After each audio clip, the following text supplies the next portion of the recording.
al otro paso que era muy importante, que se refería a hacer la aspiración, ¿no es cierto? Aspiración oral, aspiración nasal, ¿no es cierto? Y luego abríamos la boca del bebé, aplicábamos la máscara nuevamente y continuábamos con la ventilación. Si observábamos que esto no nos estaba dando resultado, ¿cuál era la medida? Pues ahora aumentar mayor presión. Estas dos anteriores, esta era SO y ahora la presión. Pero ¿qué pasaba si pese a que llegábamos inclusive a 40 de presión, el tórax no se movía? La conducta es intubación endotraqueal. O sea que ahí viene una primera indicación de intubación, que es justamente la falta de respuesta a los pasos correctivos iniciales. El último paso sería la intubación. Otra indicación formal es que cuando estamos haciendo ya la reanimación, llegamos a un momento en que necesitamos hacer el masaje cardíaco. Y evidentemente ahí hay una indicación formal de la intubación endotraqueal. Para lograr este objetivo tiene que estar el paciente bien intubado. Y así podremos dar efectivamente una buena ventilación con el masaje cardíaco, permitiendo además que la persona que va a dar el masaje cardíaco, como el paciente esté intubado, uno podría dar con el dedo la ventilación si usamos el reanimador con pies en T, y el que va a dar el masaje se posiciona en esta postura y empieza a dar con la técnica de los pulgares el masaje cardíaco, ¿no es cierto? Y 1, y 2, y 3 y ventila, y 1, y 2, y 3 y ventila. Esa es la segunda indicación. Y la tercera, si la ventilación a presión positiva está siendo muy prolongada, estamos dando mucho tiempo ya a ventilación a presión positiva, ahí habrá que pensar en intubar para hacerle mucho más eficiente la ventilación. Evidentemente, hay otras indicaciones que se utilizan frecuentemente en neonatología, por ejemplo, en un niño que nace con una hernia diafragmática. Piensen ustedes que la mayor parte del contenido intestinal está en el tórax, ¿no es cierto? Y si el paciente se ventila con oxígeno y máscara, ¿qué va a pasar? El intestino también se va a distender y obviamente va a haber una mayor compresión y desviación del mediastino al lado sano, y eso va a hacer que el pulmón se colapse y no pueda respirar el niño. Entonces ahí viene la necesidad de la intubación endotraqueal. Un prematuro extremo, donde ustedes tienen que poner surfactante pulmonar, pues el surfactante se pone a través del tubo endotraqueal. Entonces, como ven, o una malformación en que requiera evidentemente una vía más profunda, también requerirá. O la aspiración simplemente, observamos que hay un exceso de meconio dentro del bronquio que está obstruyendo el mismo, por lo tanto la intubación para aspiración será una buena indicación.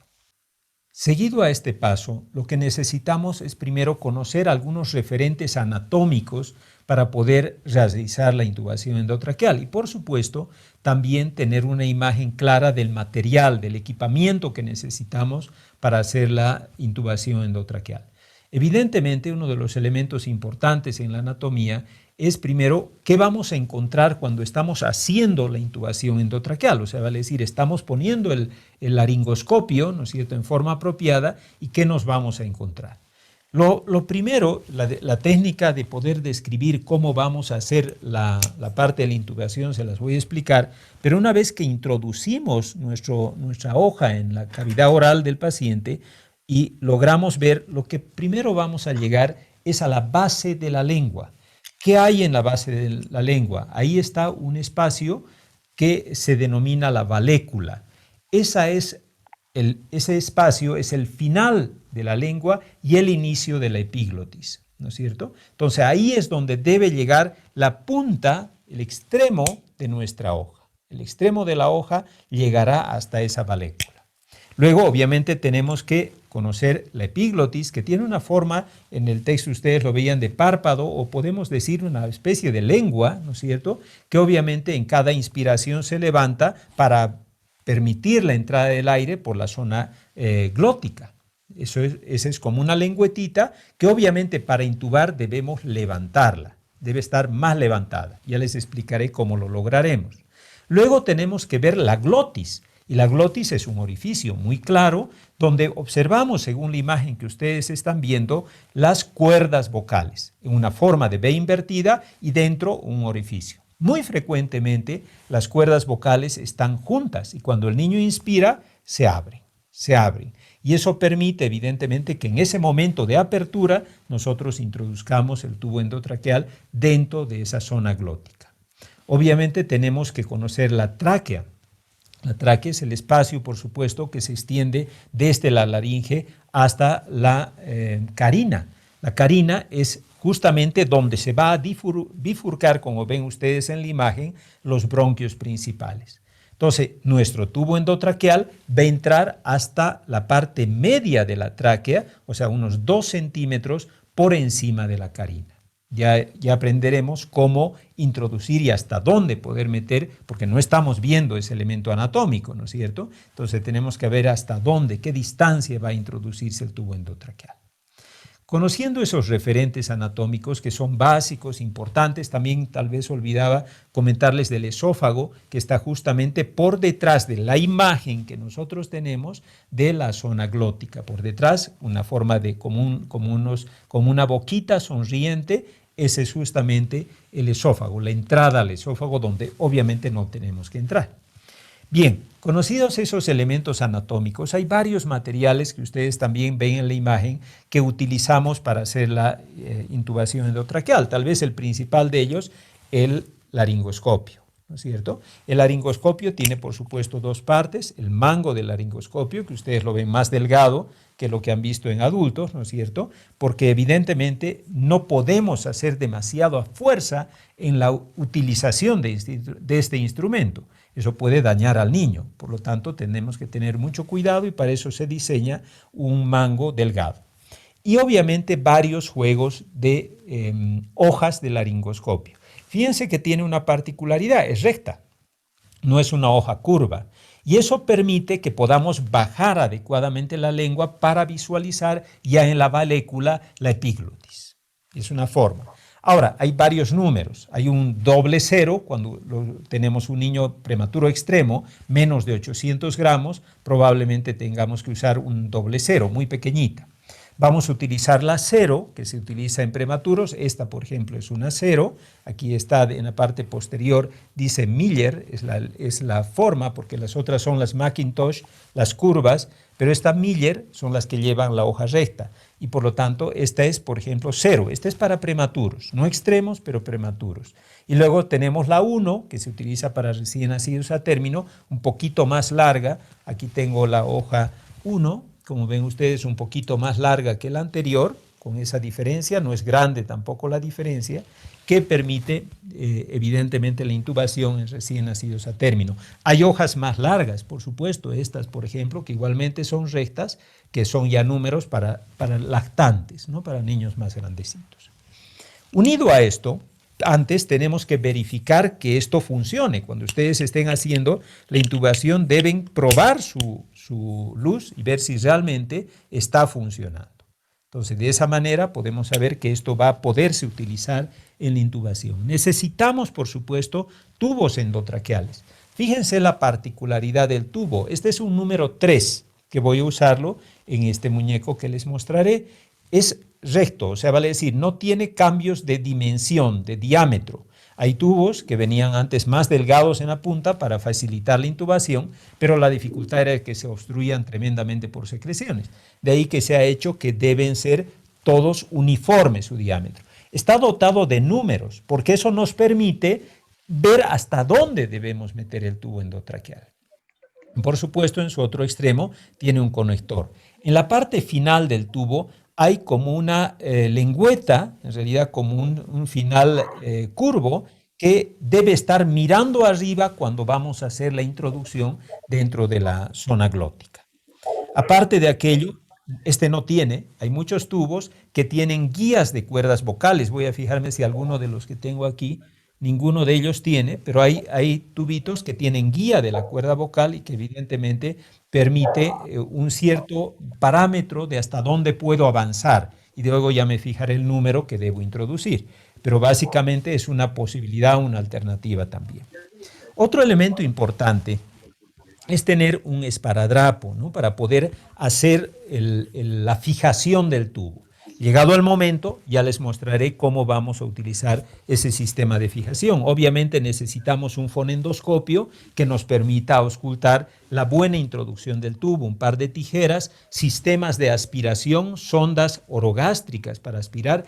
Esta que estamos viendo es muy delgada, es número 6, generalmente útil para cuando estamos intubando con un tubito, es para aspirar dentro del tubo endotraqueal. Este es para cuando estemos con un tubo endotraqueal número 3 o 2,5, número 5, que esta es la más delgadita, un número 5 para tubo endotraqueal número 2,5.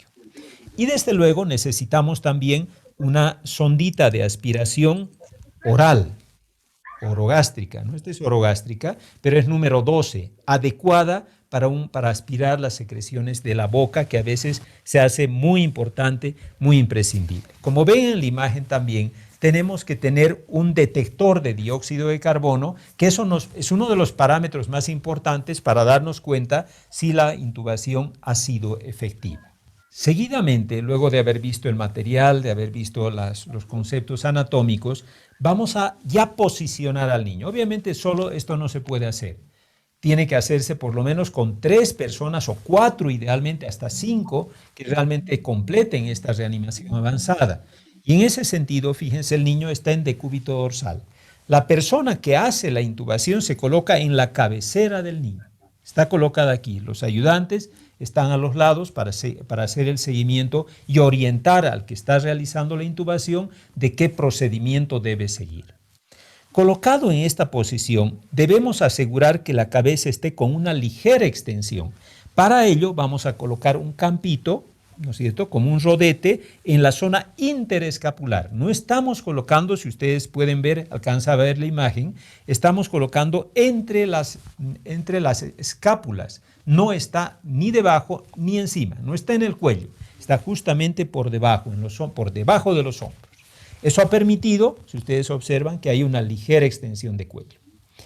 El ayudante necesariamente tiene que ayudar a fijar al niño, a agarrar al niño, como ustedes están viendo en la imagen, donde hay una persona que está sujetando los hombros del bebé, colocado en este lugar, y desde luego el reanimador en esta posición. Como también el mismo reanimador puede ayudar a fijar la posición con la mano derecha, porque siempre vamos a intubar con la izquierda, con la mano derecha fija la cara del niño. O sea, va a decir, la sostiene de esta manera, inclusive dándole la ligera extensión de cuello que necesitamos obtener. ¿De acuerdo? O sea, que está colocado aquí, el niño en decúbito dorsal, un campo en la zona interescapular, el reanimador coge la cabecita del niño y ligeramente la lleva hacia atrás para lograr una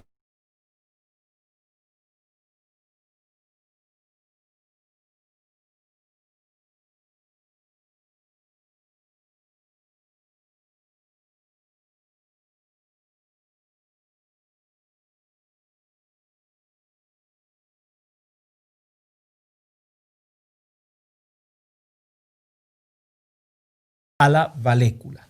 Vale decir, repito, agarramos la hoja, el laringoscopio, y vamos introduciendo progresivamente dentro de la cavidad oral hasta que logremos visualizar la zona epiglótica y, por supuesto, la valécula. Una vez que hemos llegado al sitio indicado, estamos ya en el sitio, en este momento yo ahorita estoy en la valécula y estoy viendo la epiglotis, puedo hacer 2 cosas. Uno, hacer esto, pero fíjense que al hacer esta angulación con la muñeca, estoy dañando el labio superior y la arcada dentaria superior del paciente. Muy peligroso. Eso no se debe hacer.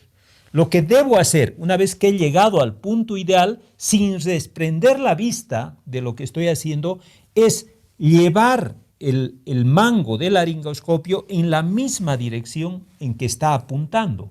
Si ustedes se fijan, apunta allá, pues allá debo llevar el tubo. O sea, vale decir, he llegado al sitio ideal y jalo, estoy jalando simplemente hacia arriba.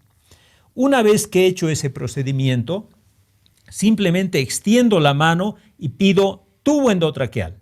Y el ayudante me pasará el tubo para que yo haga la intubación.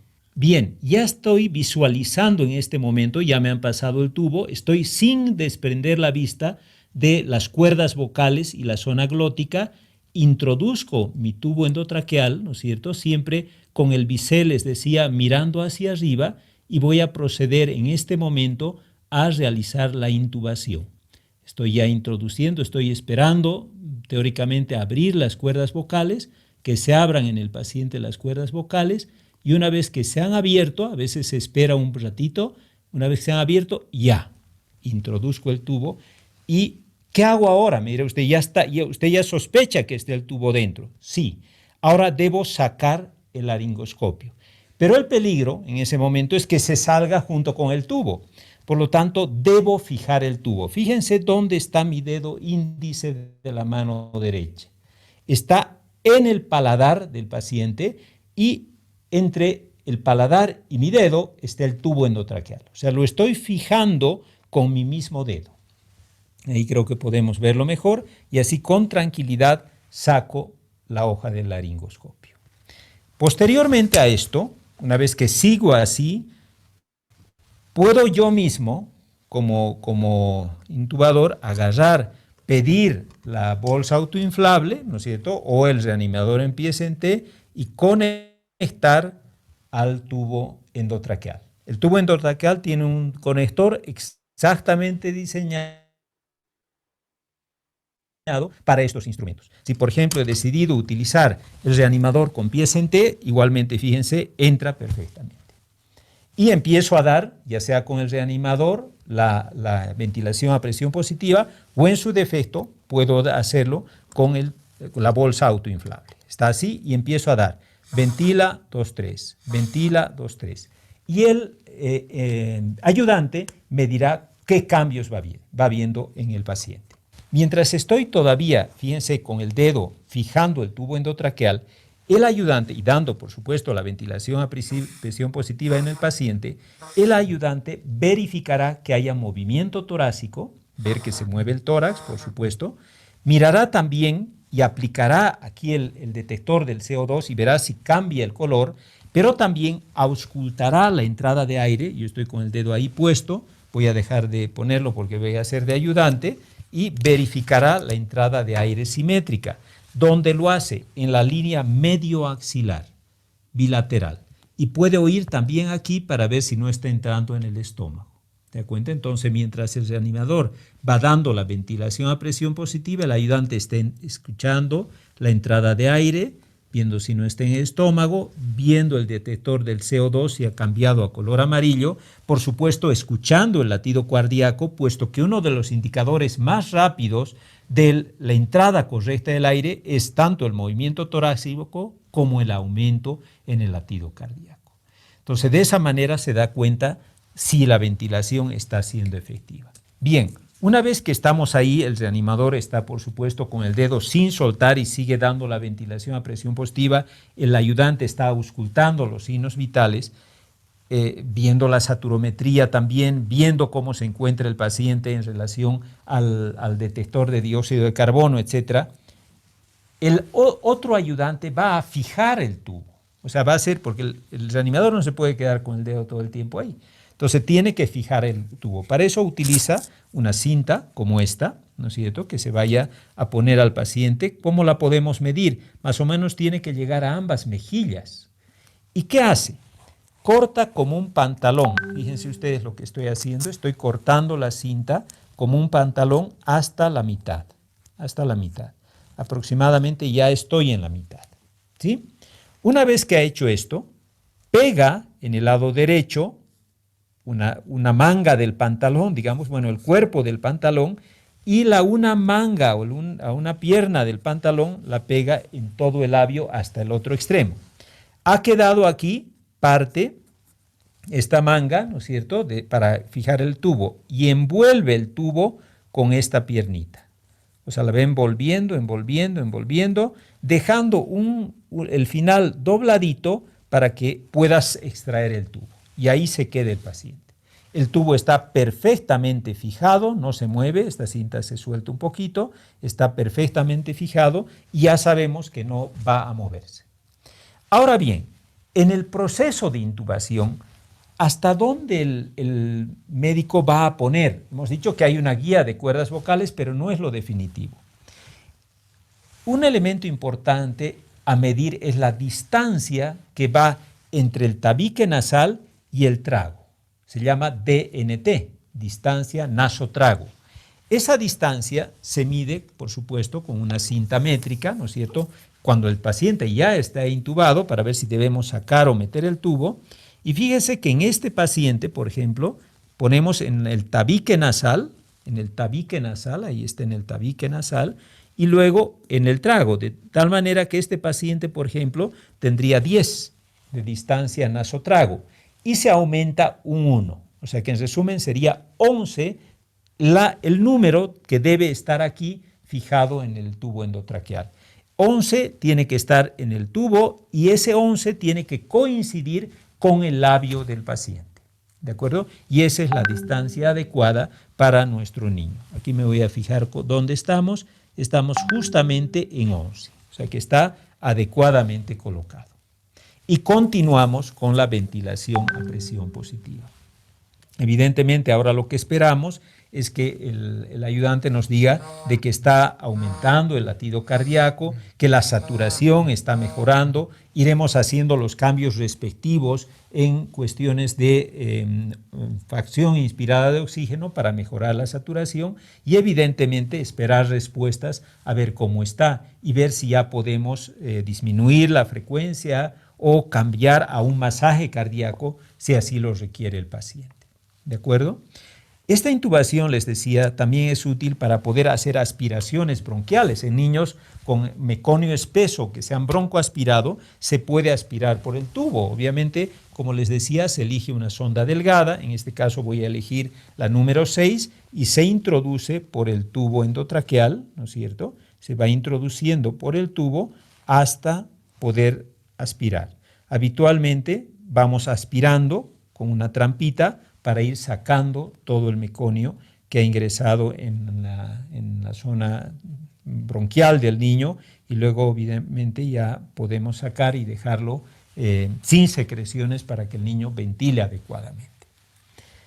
Espero haberles orientado bien en esta charla y que realmente ya en el siguiente video también, tanto del doctor Medina, que nos va a hablar sobre otro instrumento importante para utilizar en la ventilación ya invasiva, vale decir, en lo que vamos a hacer de intubación, como es la máscara laringea. Espero que podamos orientarles un poquito mejor de lo que es esto de la intubación endotraqueal y la aplicación de la máscara laringea y hablar un poco seguramente en las preguntas de lo que es la intubación digital que también se menciona en el texto.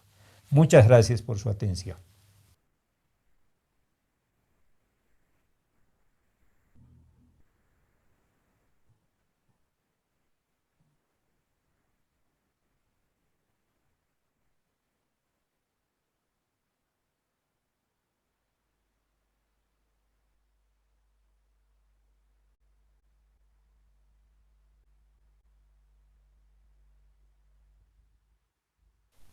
Muy buenas tardes, queridos docentes eh, y estimados estudiantes. Pues el día de hoy vamos a continuar con la excelente presentación que nos ha dado el doctor Chavarría sobre lo que es intubación, lo que es la vía alterna utilizando el tubo endotraqueal. Pues vamos a hablar en esta ocasión sobre lo que son las máscaras laringeas. Va a ser un tema relativamente corto porque definitivamente no tenemos en nuestra ciudad una experiencia muy amplia con esto. De todas maneras, vamos a tratar de plasmar la mejor forma de utilizar estas máscaras por la facilidad que se tiene para conseguir una vía aérea de una manera mucho más fácil que probablemente la intubación endotraqueal, que resulta ser uno de los procedimientos a veces más difíciles dentro de la reanimación. Así que bueno, el día de hoy vamos a hablar sobre las vías alternas como la máscara laringea.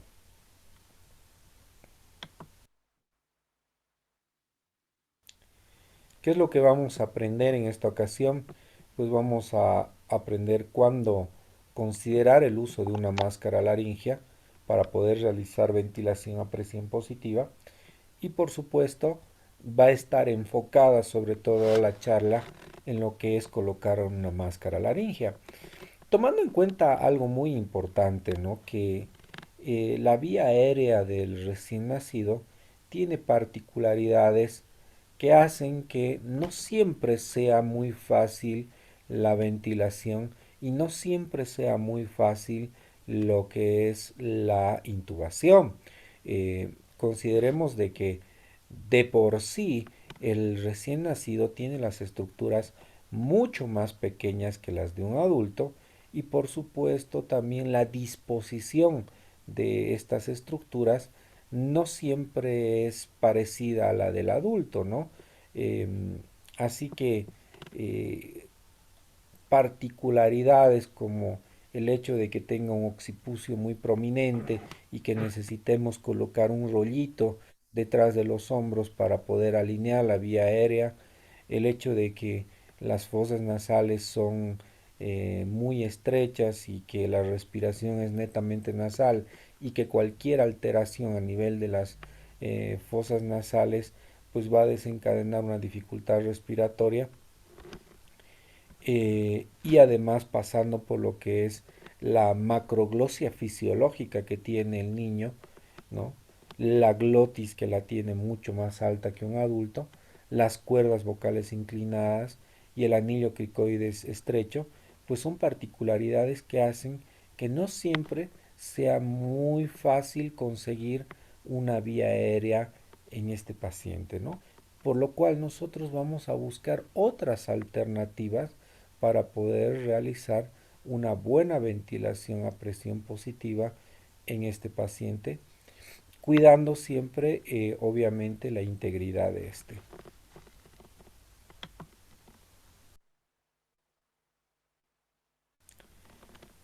Ahora, ¿qué entendemos o qué es una máscara laringea? Definitivamente una máscara laringea es un dispositivo eh, para lo que es la vía aérea, que va a ser una opción definitiva para la máscara facial en caso de que ésta falle. O no nos olvidemos que cuando hacemos ventilación a presión positiva, la máscara facial debe tener un sello totalmente hermético contra la cara del niño y si este sello hermético no se puede realizar de una manera correcta, ya sea por particularidades del recién nacido o por dificultades que pueda tener el operador, ¿no? La máscara laringea podría ser una alternativa y además una opción también a lo que es el tubo endotraqueal, que como les había mencionado es un procedimiento que necesita mucha práctica para poder adquirir la habilidad necesaria en realizarlo. Definitivamente el doctor Chavarría les ha explicado muy bien lo que son las estructuras que ustedes tienen que ver, lo que es la vallécula, lo que es la epiglotis, lo que es la glotis, lo que es las cuerdas vocales, esa B invertida en la cual ustedes deben de introducir el tubo endotraqueal.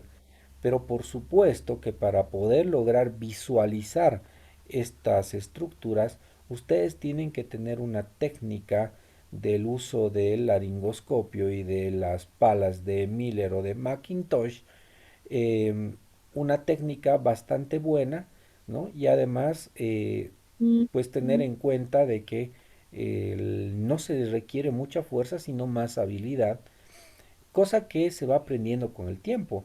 Y bueno, a veces en la emergencia es un poco difícil y complicado conseguir esta vía. Así que la máscara laringea nos va a dar la oportunidad de conseguir una vía aérea permeable para poder realizar ventilación a presión positiva, ¿no? De una manera más sencilla que lo que es hacer el sello hermético con la máscara facial o una intubación con el tubo endotraqueal.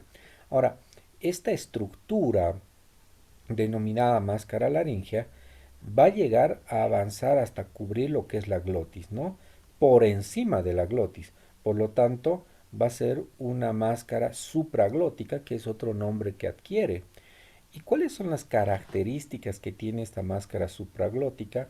Pues nosotros acá en el gráfico podemos ver una máscara laríngea básica o clásica que está compuesta sobre todo por un balón, el balón que tiene la característica de que es inflable, ¿no? Y va a estar unido a un tubo de ventilación. Por supuesto que este tubo de ventilación va a tener en su parte más superior un conector estándar de 15 milímetros. Les quiero recordar que este conector estándar de 15 milímetros es un conector, como su nombre lo dice, estándar. Cualquier aparato de ventilación debe obviamente hacer un sello con este conector. Es un conector universal, así que no puede fallar con ningún tipo de instrumento para hacer ventilación o incluso para algún respirador. Entonces, ese es el conector. También tenemos lo que es el tubo de vía aérea y también aquí en una parte muy delgada tenemos un tubo de inflado que está conectado a un balón de inflado con su válvula. Esto comúnmente lo conocen como COPF o CAF en algunos lugares, abreviando para obviamente denominar este balón que hace que eh, el balón o la máscara en sí se insufle y pueda hacer un sello en lo que es las estructuras de la glotis. También tendremos en la parte dentro de lo que es el balón la barra de apertura que permite obviamente que el aire pueda penetrar eh, por la máscara hacia el paciente y de la misma manera el dióxido de carbono pueda salir hacia lo que es el exterior. Por supuesto que existen varios diseños de la máscara laríngea, ya los vamos a ver a continuación.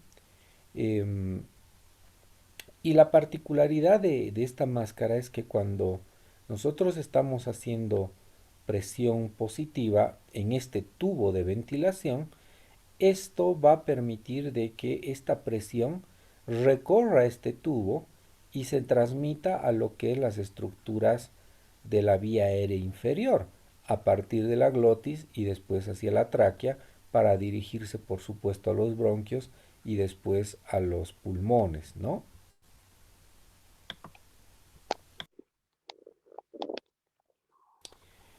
Como les había mencionado, existen diferentes tipos de máscaras laringeas.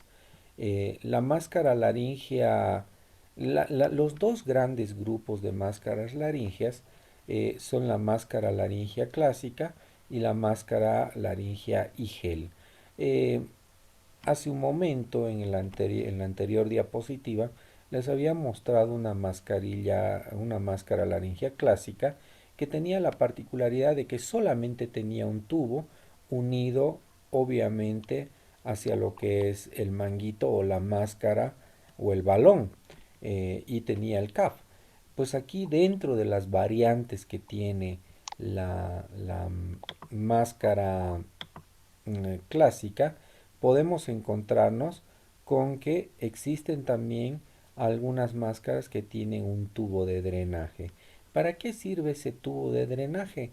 Para que nosotros podamos introducir alguna vez una sonda y de esa manera la sonda se dirija hacia lo que es el esófago y podamos hacer una aspiración gástrica, ¿no? Porque al cubrir lo que es la estructura de la glotis y al estar en una posición supraglótica, muchas veces la máscara laringea obstruye lo que es también el esófago. Es por eso que en algunas oportunidades si utilizan la anterior máscara que les había mostrado, tal vez sea importante que ustedes coloquen antes una sonda de aspiración orogástrica y de esa manera pues el contenido gástrico pues se vaya eliminando hacia lo que es el exterior. Existen otras máscaras, como por ejemplo las máscaras laringeas de Igel, que tienen pues también algo parecido, ¿no? Un conector estándar, un conector del canal gástrico que va a permitir aspirar lo que es el estómago y las estructuras gástricas, una pieza de mordida que sobre todo en pacientes que son mucho más grandes y que tienen dientes, va a permitir de que puedan llegar a aprisionar esta zona y no lastimen el tubo de la máscara, un estabilizador de la cavidad bucal, un soporte epiglótico, una almohadilla que es no inflable. Si ustedes se dan cuenta, acá no tenemos el famoso CAF. Lo que sucede es que esta almohadilla, en el momento que nosotros llegamos a la estructura supraglótica, llegamos a la glotis, inmediatamente esta estructura se expande y obviamente se acopla hacia lo que es la glotis, ¿no? Entonces no necesita que nosotros llenemos ningún balón. Estas son las dos grandes tipos o los dos grandes tipos de máscaras laringeas. Vamos a ver que la máscara clásica tiene también algunas opciones, ¿no? Pero serían los dos grandes grupos. Además tenemos que tener en cuenta de que existen algunas máscaras que son desechables y otras que son reutilizables.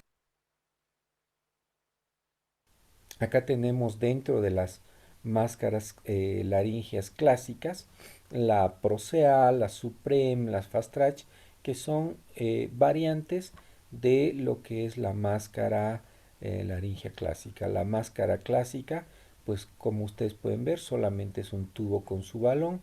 La máscara Proceal es una máscara que tiene aparte la salida para la aspiración gástrica, ¿no? La máscara Supreme de la misma manera tiene esta estructura para la aspiración gástrica, tiene una pequeña lengüeta que es muy importante para sobre todo lo que es la fijación de la máscara laringea, y si ustedes se fijan también la curvatura hacia adelante o la concavidad hacia adelante es muy importante para acoplarse de mejor manera a las vías aéreas.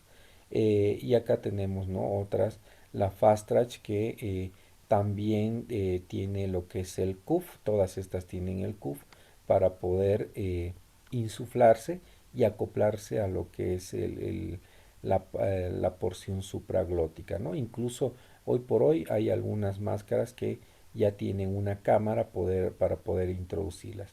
Y por el otro lado tenemos las máscaras de IGEL que ya les había mencionado en la anterior diapositiva, que es importante que recordemos que las máscaras lastimosamente para uso neonatal vienen numeradas y la máscara 1, que es la más pequeña de todas las máscaras, está destinada a pacientes que tienen menos de 5 kilogramos. Entonces es muy complicado el uso de las máscaras en pacientes que tienen menos de 2 kilogramos por el gran tamaño que tienen a pesar de ser las más pequeñas. ¿Cuándo debemos considerar usar una máscara laringea? Pues nosotros debemos considerar sobre todo cuando la ventilación a presión positiva con la máscara facial ha sido inefectiva. O sea, nosotros estamos haciendo el ventilo 2-3 y no logramos que nuestro paciente eleve el tórax o no logramos que el paciente mejore lo que es la frecuencia cardíaca, ¿no? Otra opción es que nosotros no podamos intubar, ¿no?, o que tengamos múltiples intubaciones fallidas por diferentes circunstancias. Entonces ya veremos que la máscara es de mucha más fácil colocación con respecto a lo que es la intubación endotraqueal. También deberíamos considerar el utilizar la máscara laringea en algunas anomalías congénitas de boca, labio, lengua, paladar o cuello. Por ejemplo, acá tenemos una malformación a nivel de lo que es el macizo facial y también de lo que es el cuello. Y obviamente en estos pacientes que tienen este tipo de malformaciones, la intubación es bastante complicada y la ventilación también es muy complicada. Pues en estos casos de malformaciones, la máscara laringea nos puede dar una buena opción para poder hacer la ventilación. También en algunas malformaciones o en algunas secuencias malformativas, como por ejemplo el famoso síndrome de Pierre-Robin, que el síndrome de Pierre-Robin es lo que nosotros podemos ver acá, es un paciente con una micrognatia muy importante y esta micrognatia genera que la lengua, pese a que no sea tan grande, eh, para el pequeño espacio del mentón sí lo es. Por lo tanto, cuando esa lengua se va hacia atrás, obstaculiza lo que es la vía aérea y le genera dificultad al paciente. Entonces, como ustedes pueden ver, aquí tenemos un estudio tomográfico donde prácticamente la lengua está obstruyendo lo que es la vía aérea. La vía aérea apenas se ve como un pequeño hilito y por obviamente esta circunstancia el paciente no puede llegar a respirar, ¿no?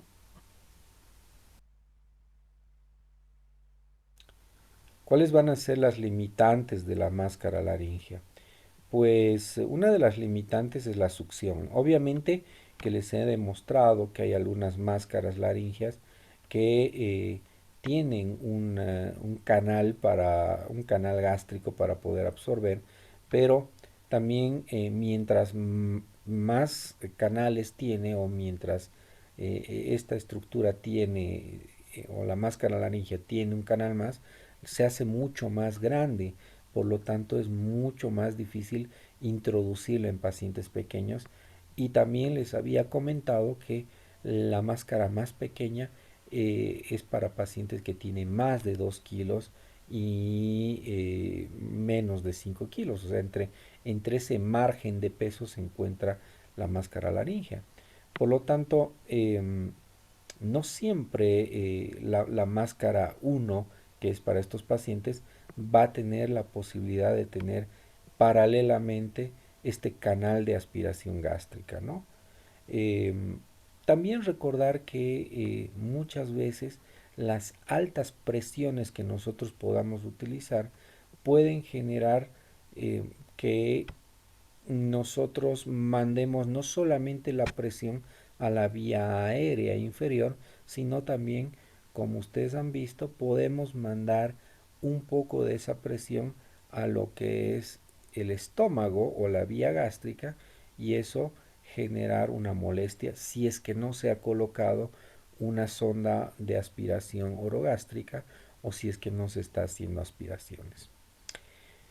El masaje cardíaco, si bien se ha descrito que en caso de que el paciente no pueda intubarse y deba de hacerse o realizarse el masaje cardíaco, se puede realizar con la máscara laringea, pues también hay que tener en cuenta que la coordinación es menor que un tubo endotraqueal y el masaje juntos. ¿No? No se olviden que un tubo endotraqueal va dirigido hacia lo que es la tráquea y toda la presión va dirigida hacia lo que son los pulmones. En cambio, cuando nosotros tenemos una máscara laringea, parte de lo que es la presión se va a ir hacia lo que es el aparato gástrico. La medicación intratraqueal, en algunos casos, cuando el paciente está muy deprimido o cuando está con un bajo gasto cardíaco, es necesario utilizar algunas medicaciones como por ejemplo la adrenalina, ¿no? Y en alguna oportunidad, si bien no es una vía muy segura, eh, pues se puede realizar por el tubo endotraqueal esta adrenalina, pero lastimosamente la máscara laringia no da absolutamente ninguna seguridad de que la medicación vaya a ir directamente hacia lo que es la tráquea y los pulmones. De más está decir, como ya lo he mencionado en varias oportunidades, la posibilidad de que el paciente sea un prematuro de menos de 2 kilogramos y esto haga que una máscara laringia sea imposible. Pues esta es una imagen que el doctor Chavarría ya les ha debido mostrar. Es el equipo que nosotros necesitamos para las vías alternas, ¿no? Dentro de eso, pues están los tubos endotraqueales, la cinta para medir, el laringoscopio con sus palas de Miller, el detector de dióxido de carbono, ¿no? La sonda de aspiración, la cinta de 1/2 3/4, ¿no? Em, y por supuesto tenemos la máscara laringea del tamaño 1 junto con lo que es una jeringa para poder llenar el CAF. ¿Cómo vamos a colocar una máscara laringea? Pues lo primero es preparar la máscara laringea y para esto debemos recordar que la máscara debe estar totalmente esterilizada, ¿no? En lo posible tenemos que utilizar una nueva. Disculpen, estamos aquí con un paciente que es teóricamente en adulto y estamos usando una máscara de IGEL, pero con CAF, ¿no? Tenemos que recordar que tenemos que probar la máscara, tenemos que verificar que la máscara se insufle o que el balón se insufle cuando nosotros colocamos aire. Por lo general en una máscara 1 entre 2 ml a 5 ml de aire es suficiente para insuflar ese balón. Tenemos que ver que el balón no pierda tampoco aire. Ya después de que hemos probado la máscara, tendremos que aspirar lo que es el aire para que esta máscara quede así planita como una cuña. De esta manera es que nosotros vamos a introducir la máscara a nuestro paciente. Y por supuesto, en lo posible, de una manera estéril, hay que lubricar esta máscara para poder introducir. ¿Cómo vamos a colocar la máscara laringea? Pues primero tenemos que tener en cuenta que la posición de nuestro paciente es muy importante porque ese paciente tiene, al ser un recién nacido, particularidades que hacen que sea más dificultosa la ventilación y más dificultosa eh, la, la alineación de la vía aérea superior con la inferior. Por lo tanto, vamos a colocar el rodillito y vamos a buscar la posición de olfateo. Posteriormente, nosotros vamos a tomar con una mano la máscara laringea, ¿no? Siempre con el balón y la apertura del balón, del canal del balón hacia lo que es adelante, ¿no? Hacia lo que es el mentón del paciente. Después vamos a introducir la máscara laringea siguiendo siempre lo que es el paladar, ¿no? Nosotros podemos ver acá, aquí ya está introducida la máscara, pero aquí nosotros podemos ver en la segunda imagen cómo una máscara laringea está recorriendo todo lo que es la orofaringe, ¿no? Es muy importante que nosotros sigamos lo que es el paladar duro, introduzcamos hasta que lleguemos a un stop. Al tener o al llegar a ese stop, inmediatamente nosotros tendríamos que estar insuflando lo que es el CAF porque ya la máscara laringea ha llegado a la porción de la glotis o la porción supraglótica. Vamos a insuflar lo que es la máscara laringea, como ustedes pueden ver.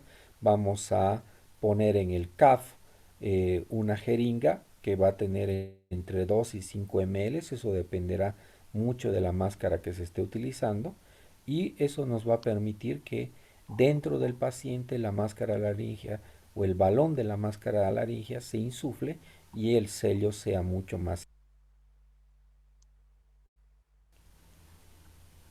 Por supuesto que después de que nosotros hemos colocado la máscara laringea, vamos a conectar el equipo de ventilación a presión positiva para obviamente cerciorarnos de que el paciente eleve lo que es el tórax, ¿no? Y si se puede, obviamente detectar, usar un detector de CO2 para determinar si el paciente está teniendo éxito.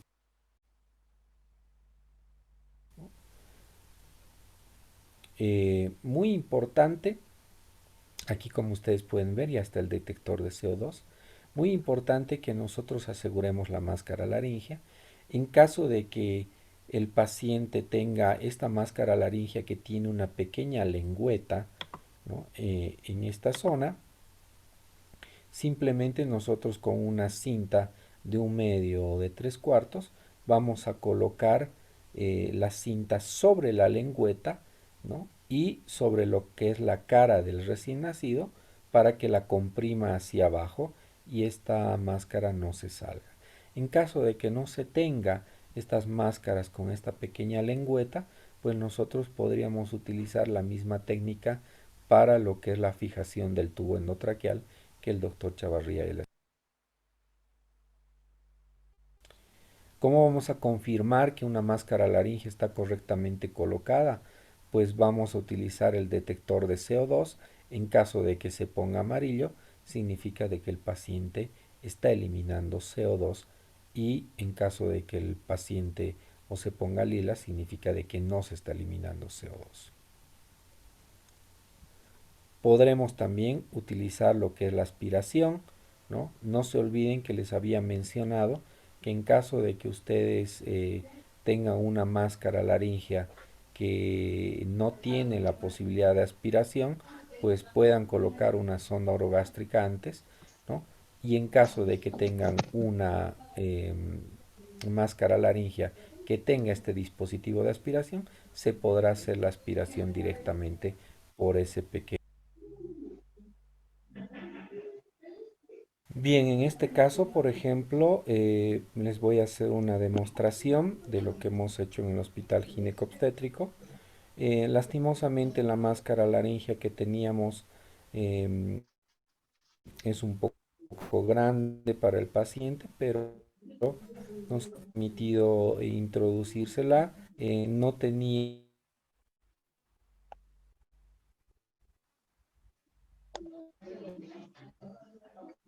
detector de CO2 en ese momento, eh, así que pues lo que quiero que técnicas, si bien la máscara es grande, cómo yo introduzco la máscara. Hay muchas formas de introducir, algunas con movimientos rotatorios, otros la utilizan de lado, otros incluso la utilizan al revés y en el momento de acoplarla al paciente recién le dan la vuelta, pero lo importante es que ustedes introduzcan, abran la boca del paciente, introduzcan la máscara siguiendo lo que es el paladar duro junto con un pequeño movimiento circular para que la estructura haga un stop y ustedes puedan insuflar el CAF. Eh, Dos, tres. Ventilo 2 3 ventilo 2 3 ventilo 2 3. En caso de que el paciente no mejore la frecuencia cardíaca y el tórax no levante y si la intubación ha sido fallida, vamos a proceder a lo que es máscara laringea. Para eso vamos a aspirar lo que son las secreciones. Vamos a lubricar lo que es la máscara.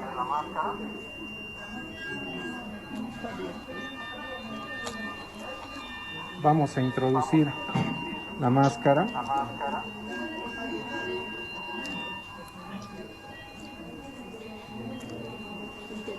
Después de haber introducido la máscara, vamos a llenar el cup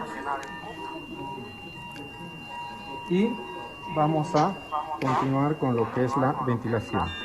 Ventilo 2 3 ventilo 2 3 ventilo 2 3 ventilo 2 3. Vemos que el tórax está levantando, así que la frecuencia cardíaca irá subiendo.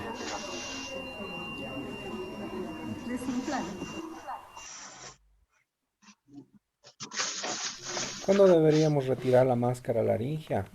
Pues en caso de que nuestro paciente esté respirando espontáneamente y eficazmente, ¿no? Podríamos pensar en retirar la máscara. En caso de que tal vez ya podamos utilizar un tubo endotraqueal, también sería una opción para poder retirarla. Pero muy importante antes de retirar lo que es la máscara, debido a la gran cantidad de secreciones que se pueden quedar perimáscara, es necesario aspirar la boca y la garganta. ¿Cuáles son las complicaciones que pueden ocurrir con una máscara laringea? Pues no se olviden que esta estructura está pues prácticamente a nivel supraglótico, a nivel laringio, y nosotros estamos haciendo una presión en esas paredes de la laringe. Entonces podemos generar un laringoespasmo donde, como ustedes pueden ver en la imagen de la derecha, pues la laringe y el espacio supraglótico se cierra y es muy difícil introducir un tubo endotraqueal o introducir algún objeto y dificulta mucho la respiración. También les había mencionado la distensión gástrica. En este caso tenemos una radiografía de un paciente con una distensión muy importante. El daño del nervio orofaringio que puede generar bastante dolor, y que este nervio pues es muy importante para el movimiento de algunas estructuras de la boca y de la garganta, y en algunos pacientes adultos se ha visto lo que es la inflamación de la lengua.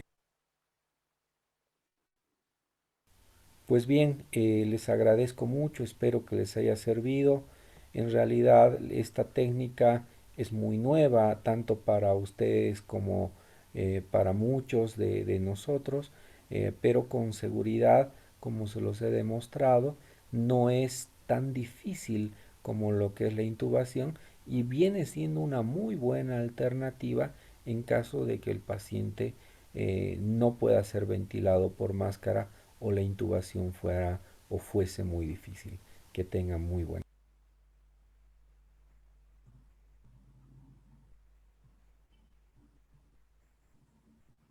Bueno, a continuación vamos a ver el video realizado por el equipo desde animación. Por favor, Marcelo.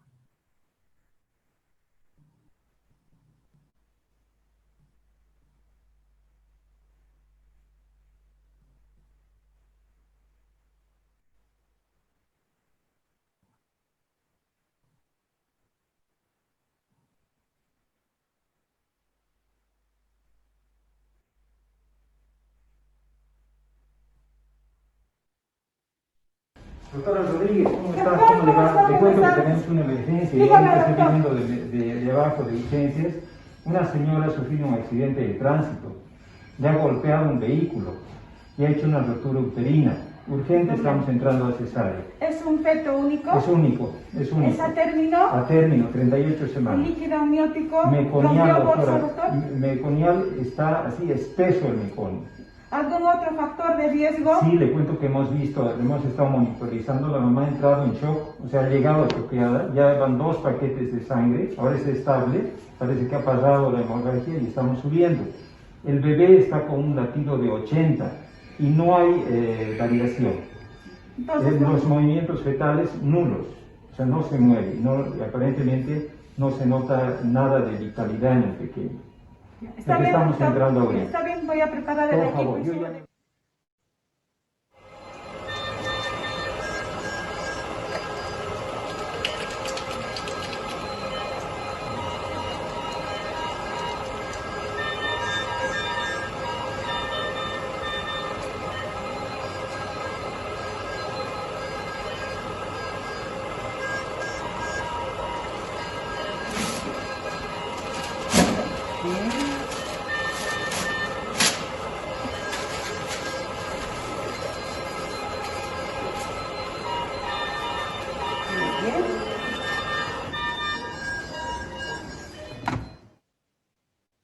Una vez que nos hemos lavado las manos, nos hemos calzado los guantes, nos dirigimos a preparar nuestro material para la vía alterna. ¿Qué es lo que vamos a necesitar?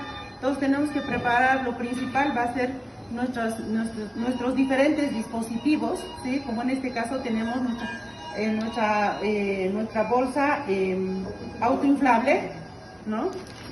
Aquí tenemos nuestra bolsa inflada por flujo. También podemos tener en nuestro servicio, en la unidad donde trabajamos, nuestra pieza en T, como podrán observar, nuestra pieza en T. ¿Qué más vamos a necesitar junto con esto? ¿No? El oxígeno con el mezclador, con el aire comprimido, y el blender, ¿no? Que tenemos que tener preparado. Junto con eso, siempre recordar que podemos tener las mascaritas de diferente tamaño, tenemos que tener preparado como accesorio. Si esto va a fracasar, vamos a necesitar para nuestra vía alterna los tubos endotraqueales de diferente tamaño, ¿no? Que vienen. Pero en este caso, como nos han indicado que es un bebé a término, seguramente tenemos que tener un 3,5 que probablemente necesitemos. Juntamente con eso, para esto necesitamos nuestro laringoscopio, ¿no? Que es un mango, que lo que siempre al preparar nuestro material tenemos que tener cuidado de probar, porque esto funciona con pilas y no vaya a ser que las pilas estén agotadas o no enchastre el manguito. Los manguitos también como utilizamos. Probablemente en este trayecto vamos a necesitar también, en este caso tenemos el detector de CO2, ¿sí? Si el paciente está intubado, entonces podemos poner, y seguramente el colorcito va a virar si está en contacto con el oxígeno, con el aire. ¿Qué otra cosa vamos a necesitar? Necesitamos siempre, para liberar vía aérea, necesitamos la perita, o podemos necesitar también las otras onditas de aspiraciones, que en este caso tenemos el 12 French. En algún momento, si no estamos capacitados o no estamos con mucha práctica para la intubación, tenemos que tener en nuestro servicio lo que se llama la máscara laringe, ¿no? Que es más fácil de colocar y va a salvar vidas también en este momento. Entonces, con esto, que es lo mínimo, sobre eso vienen los accesorios para fijar el tubo. Aquí tenemos una tela adhesiva, con qué vamos a cortar, tenemos tijeras, con qué vamos a medir, tenemos la cinta métrica, ¿sí? Como estamos ventilando, puede que la cámara gástrica también se distienda, entonces vamos a necesitar una sonda orogástrica, y también vamos a necesitar, como en este caso, y vamos a necesitar jeringas para descomprimir la cámara gástrica, ¿no? Entonces, con eso ya más o menos en esta primera parte estamos preparados para que nazca el bebé que nos ha venido a describir obstetricia. Doctora, buenas tardes. Dígame cómo está mi esposa y mi hijito. ¿Cómo está? Buenas tardes. Dice la doctora Doris Rodríguez, que me acaba de informar a usted que su esposa ha sufrido un accidente de tránsito. Entonces vamos a entrar a cirugía. Su producto, el recién nacido, está en riesgo de vida. Entonces nos vamos a reunir con el equipo y vamos a hacer una cirugía de emergencia. Doctora, les ruego por favor que haga todo lo posible para poder salvar a mi esposa y hijo. No se preocupe, está en sus manos. Voy a dirigirme con mi equipo a sala de parto. Perfecto, doctora. Espera un Entonces momento. dejo todo en sus manos. Doctora Payares, doctor Chavarría, doctora Leila, doctor Medina. Doctora, buenas tardes. Acabo de recibir la información del obstetra que ha habido un accidente de tránsito, una gestante de 38 semanas, antecedentes de ruptura uterina, que el producto, el feto, está con fetocardia disminuida. Entonces nos vamos a preparar para realizar la cirugía de emergencia. Doctor Chavarría, usted se va a encargar de los pasos iniciales en colaboración con la doctora Payares. Doctor Medina, usted se va a encargar del monitoreo del recién nacido y de los signos vitales.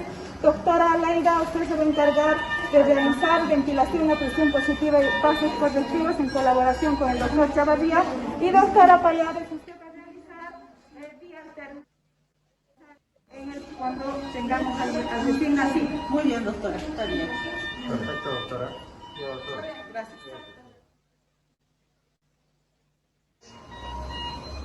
Equipo clásico, no respira.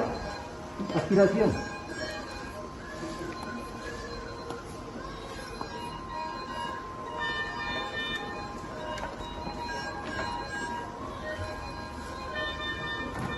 Cambio, por favor, doctor.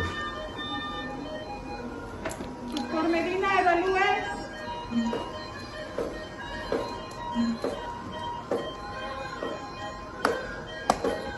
No respira, frecuencia cardíaca de 70 por minuto. Doctora Leida, pase a ventilar. Doctora. Gracias. Ventila 2, 3, ventila 2, 3, ventila 2, 3, ventila 2, 3, ventila 2, 3. Han pasado 15 segundos, tórax no levanta, no está en aumento, frecuencia cardíaca de 40 por minuto. Pasos colectivos, doctora Leida.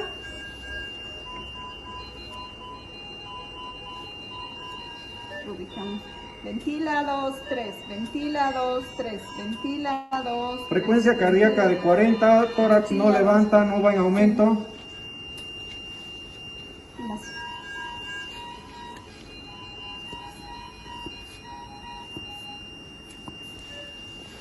Abrimos la boca. Ventila 2, 3, ventila 2, 3, ventila 2, 3, ventila 2. Frecuencia cardíaca de 40, tórax no levanta, saturación de oxígeno 60%. Subimos la presión inspiratoria máxima, doctor. Aumentando FIO2 a 30. Ventila 2. Ventila 2, 3. Frecuencia cardíaca de 40, tórax no levanta. Seguimos aumentando, doctor.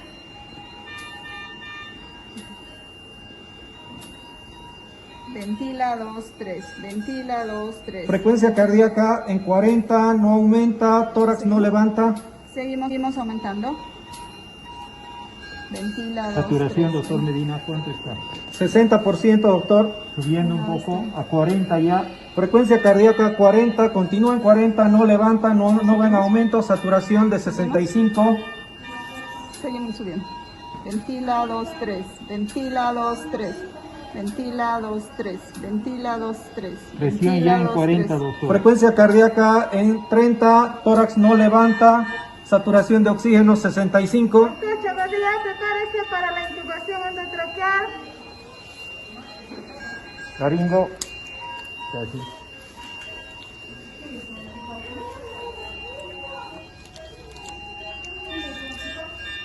Mucha flema, aspiración. Ya, doctora. Hay mucho meconio. Ya, gracias.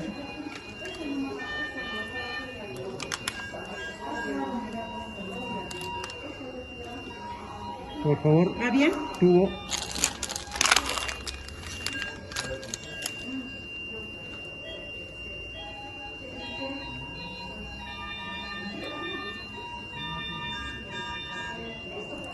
Detector, voy poniendo, doctor. Sí, suelte, doctora Leida. Gracias.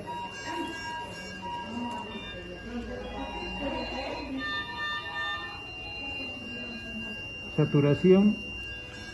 65.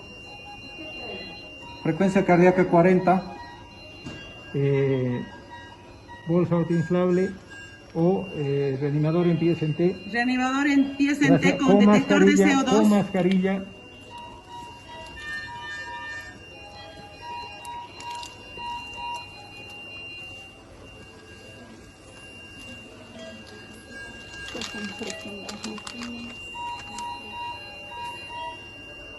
Ventila, 2-3, ventila, 2-3, ventila, 2-3. Frecuencia cardíaca Ventila, 40, tórax no levanta, no va en aumento. Otra vez intento, vamos.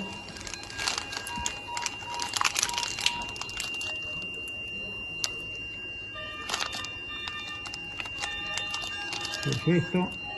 Tubo. No mucho, doctora, un poquito. ¿Siente? Sí. Gracias. Número, por favor, distancia. 9 más 1, 10, doctor. Perfecto. Trago aires. ¿Cómo va el detector, por favor? Tórax levanta, frecuencia cardíaca de 50 por minuto y va en aumento. El detector de CO2. Cambio de color amarillo, doctor. Amarillo. Perfecto. Muy bien. Fijación, por favor, doctora.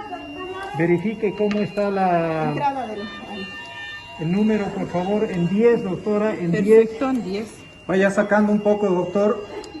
Un poquito vaya a sacar. Ahí, Ventile. Un poco más, doctor. ahí. Un poco más, doctor. Ahí. Perfecto, doctor. Frecuencia cardíaca en 60, tórax levanta y va en aumento. Saturación. 70 para segundo minuto. Tubo fijado en 10 en labio. Ventila 2-3, inicio 30 segundos, doctor Medina. Ventila 2-3, ventila 2-3, ventila 2-3, ventila 2-3, ventila 2-3, ventila. Han pasado 30 segundos, frecuencia cardíaca en 80, levanta tórax en aumento. Ventila 2-3, ventila 2-3, ventila 2-3. Han pasado 30 segundos, frecuencia cardíaca de 115, tórax levanta, saturación de 75. Ventila 2-3, voy disminuyendo, 75. ¿Frecuencia cuánto? 115, doctor. Voy disminuyendo.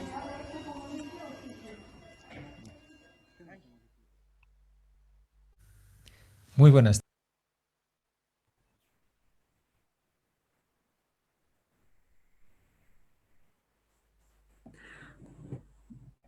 Bueno, muchísimas gracias al doctor Chavadía y al doctor Medina por sus brillantes exposiciones. Por favor, si hay alguna duda o pregunta, la pueden realizar en este momento.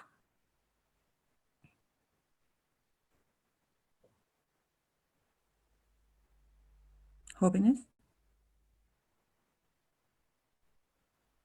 Buenas tardes, doctores. Una consulta.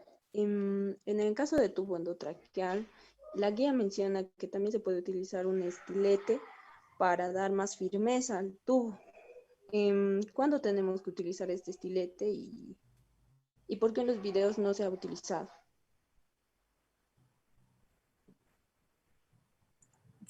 Doctora Aleida. Está sin audio, doctora.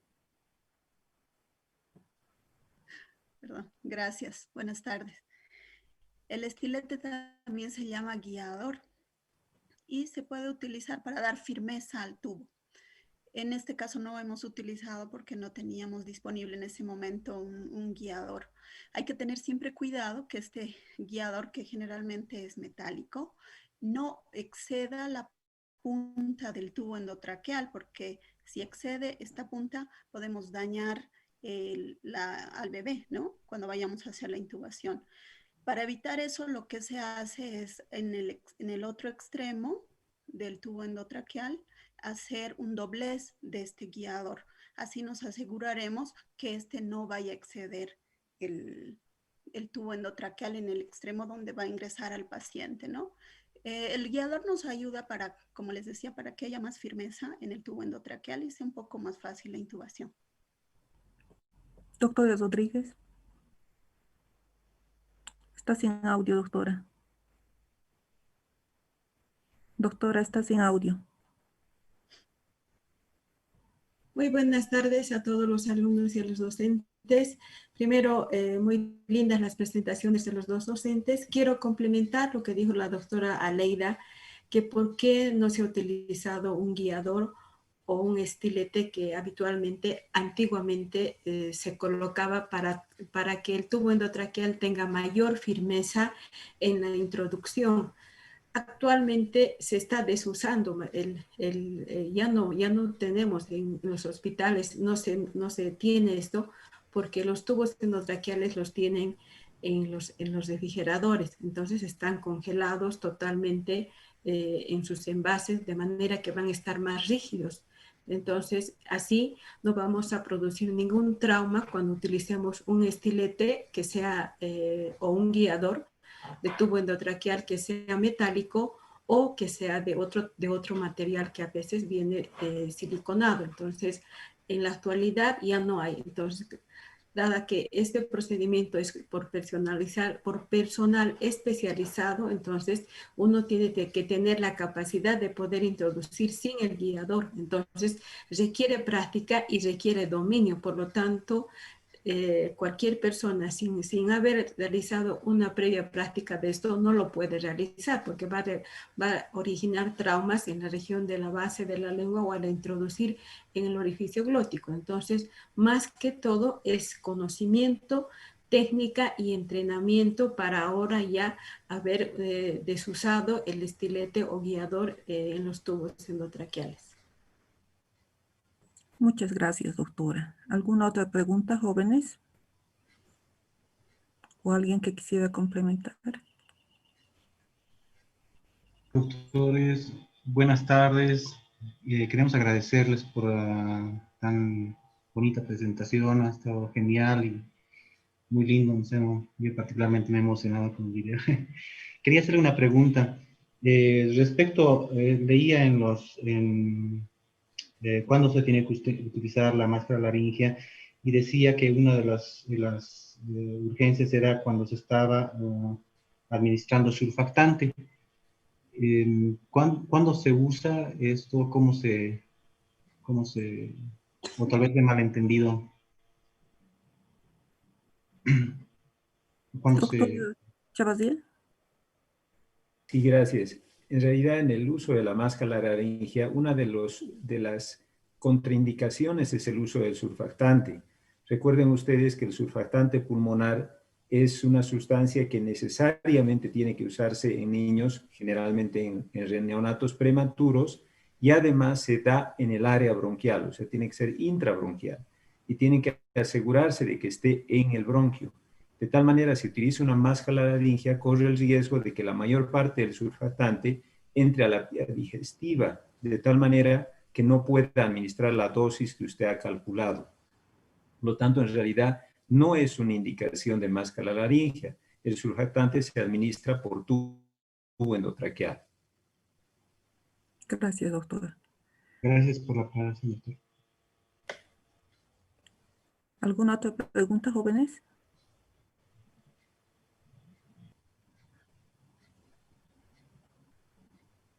Doctora, es otra pregunta. En caso de que la intubación sea difícil en un pequeño y no contemos con máscara endotraqueal, ¿continuaríamos con ventilación a presión positiva o qué otra acción tomaríamos? Doctora Marlene, por favor.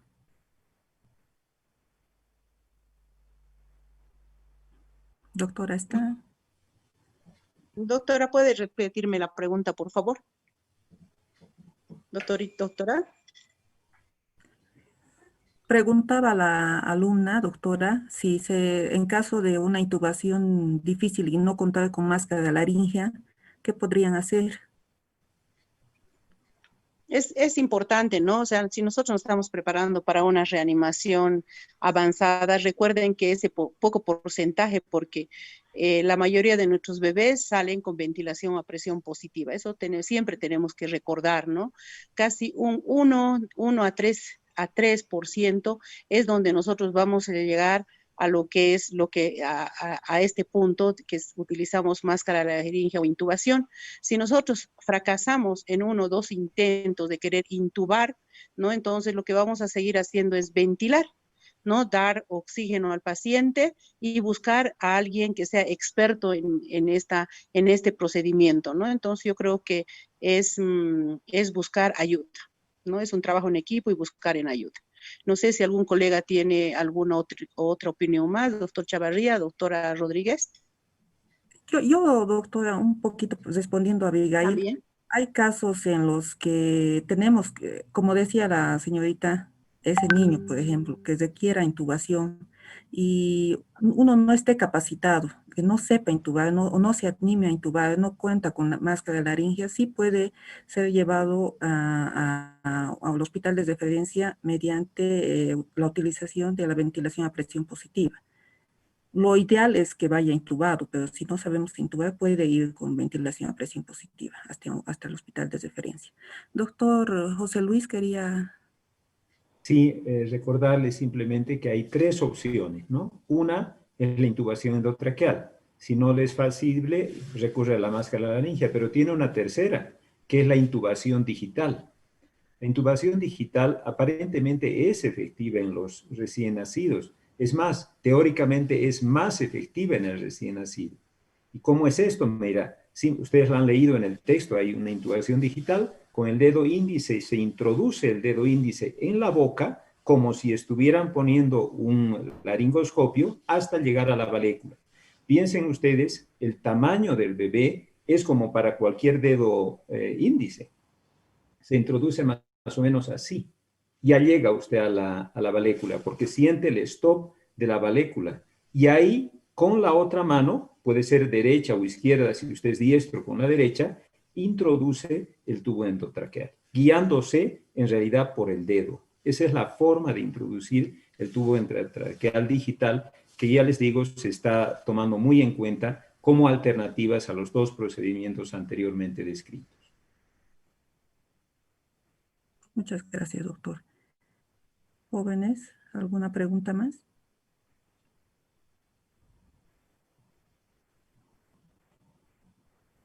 Si alguno de los docentes quisiera complementar algo sobre la lección. Doctor. Sí, tal vez hablar un poquito de la intubación en aspiración meconial. En realidad no hemos podido presentarlo en la parte de del video porque ya no había tiempo, pero muchas veces cuando estamos, y un poco hemos querido mostrar aquello en el sociodrama que hemos presentado, muchas veces el niño viene a la vida con una asfixia grave, como nuestro niño de la ruptura uterina, que claro, estaba con una asfixia tremenda y era ya muy meconial espeso.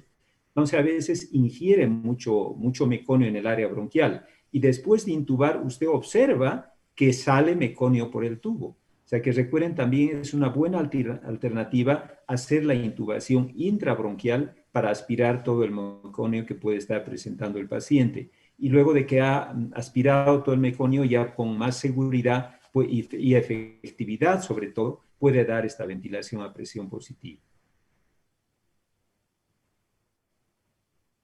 Gracias, doctor.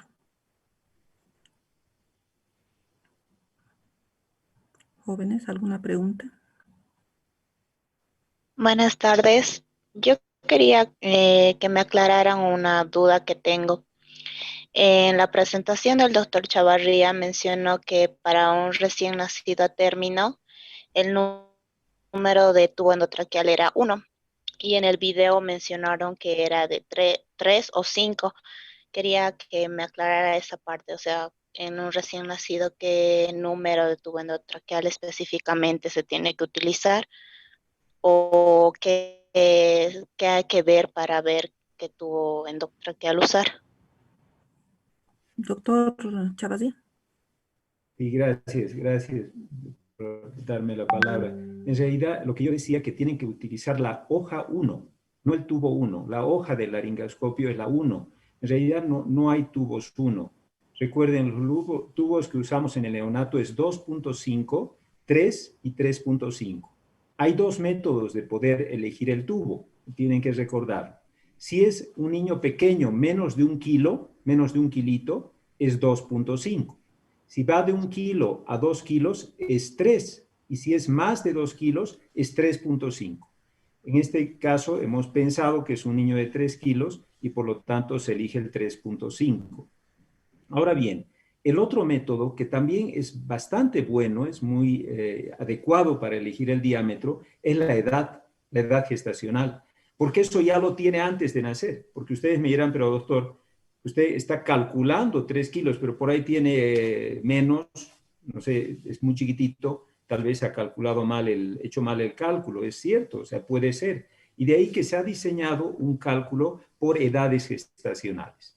Menos de 28 semanas, o sea, muy prematuro, es 2.5. De las 28 semanas a las 34 semanas es un 3. Y de encima de las 34 semanas, este niño ya requiere un 3.5. Espero haber solucionado su duda. Muchas gracias, doctor. Sí, ahora me quedó más claro.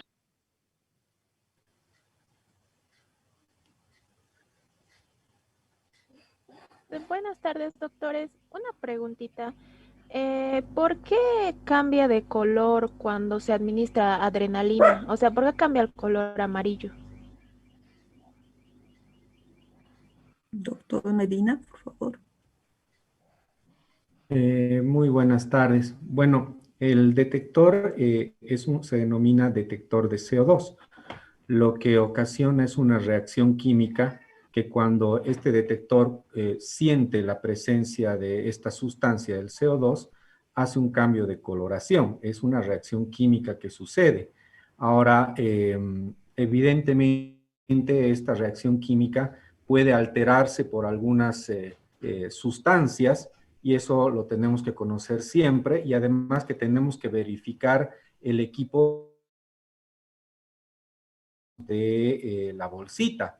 Por ejemplo, si nosotros abrimos el equipo y vemos que ya está amarillo, significa que el equipo ya ha detectado una sustancia y ese equipo no debe de utilizarse, ¿no? Entonces es una reacción química. Muy importante también que en algunos casos donde se tiene que hacer una reanimación avanzada, pues se puede utilizar algunas veces sustancias como la adrenalina, y esta adrenalina, cuando hace contacto con el detector de CO2, también puede obviamente cambiar el color de este detector con una reacción química, y muchas veces nos da alteraciones en lo que es la visualización del color, ¿no? Podemos creer que el paciente está bien intubado y tal vez no lo está. Entonces, es una reacción química que sucede sobre todo con el CO2 en contacto con este equipo, pero que no se olviden que también tiene algunos errores o falsos negativos, ¿no? Por ejemplo, aquellos pacientes que están con un bajo gasto cardíaco, que están con una frecuencia muy baja, que están con un neumotórax bilateral o tienen los pulmones colapsados, puede que no haya una reacción química porque no detecta el CO2 y obviamente no tengamos un cambio de coloración. A tu pregunta, es una reacción química frente al CO2, pero que también tenemos que tener en cuenta que algunas situaciones particulares en el paciente pueden generar que haya cambio de color o que no haya cambio de color y nos den falsos negativos o falsos positivos. Gracias, doctor. Está bien, doctor, gracias.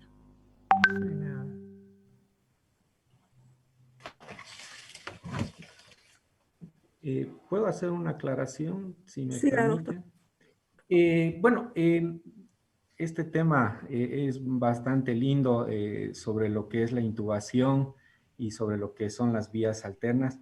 Y probablemente ustedes, jóvenes estudiantes, en algunas asignaturas o en algunas materias puedan tener en cuenta o les hayan podido hablar de algunos otros instrumentos que se pueden utilizar para dar ventilación. Por ejemplo, como vías alternativas se encuentra el combitubo. El combitubo es una estructura supraglótica. También existe la cabeza de cobra, que es otra estructura supraglótica. El tubo laringio, que es otra estructura supraglótica. Y hay algunas otras situaciones que tal vez ustedes puedan haber escuchado en emergencias, como por ejemplo la famosa cricotirotomía, donde de emergencia, cuando el paciente se está teniendo una asfixia porque no pueden ventilarlo, le ponen un instrumento. Han debido ver incluso películas donde de emergencia hacen esto. Pues todas estas formas de ventilar son permitidas, pero no tienen estudios suficientes en la etapa neonatal. O sea, desde ya la cricotirotomía en un recién nacido que tiene un cuello bastante corto, buscar la estructura donde colocar este instrumento, donde pinchar para poder generar una vía aérea, no están estudiados, son dificultosos. Uno se puede llevar lo que es la glándula tiroides, entonces no se aconseja. Y sobre los otros utensilios supraglóticos que les menciono, la mayoría, como en el caso de la máscara laringea, terminan siendo muy grandes y es muy difícil adaptarlos al recién nacido y sobre todo a recién nacidos prematuros o pacientes que tienen menos de 5 kilos. Entonces, ustedes van a escuchar una variedad de instrumentos, una variedad de técnicas para poder ventilar al paciente, pero las que les ha presentado el doctor Chavarría como la intubación endotraqueal y una opción con la máscara laringea son las que se han estudiado en pacientes recién nacidos y que, bueno, por ahora son las aceptadas.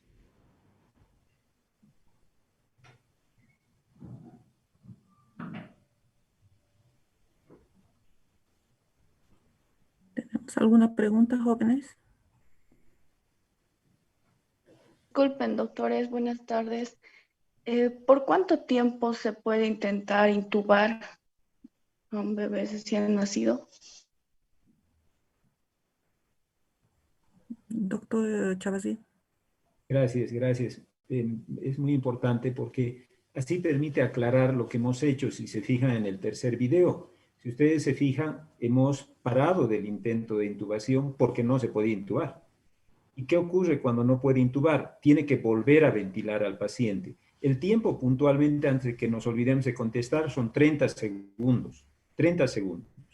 Pero recuerde, si no se puede, hay que, como hemos hecho, hemos intentado, no hemos podido, hemos dicho que había mucho meconio, etcétera. Entonces, ¿qué hemos hecho? No hemos seguido insistiendo, sino nos hemos retirado.